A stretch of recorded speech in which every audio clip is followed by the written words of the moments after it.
Samsung resmi meluncurkan ponsel lipat pertamanya di Amerika Serikat. Ponsel akan resmi beredar di akhir April. Harganya sekitar 28 juta rupiah.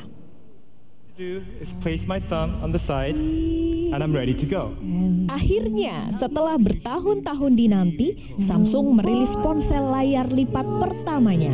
Ponsel ini diberi nama Galaxy Fold. Dan ini saudara, kecanggihan teknologi yang ditawarkan Samsung.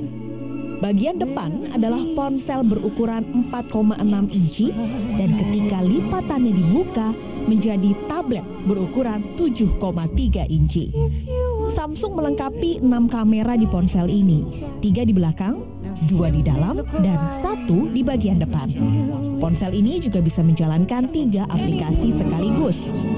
Ini jadi langkah besar yang dilakukan raksasa teknologi asal Korea Selatan ini di tengah kinerjanya yang sedang anjlok. Ponsel ini akan resmi beredar akhir April mendatang.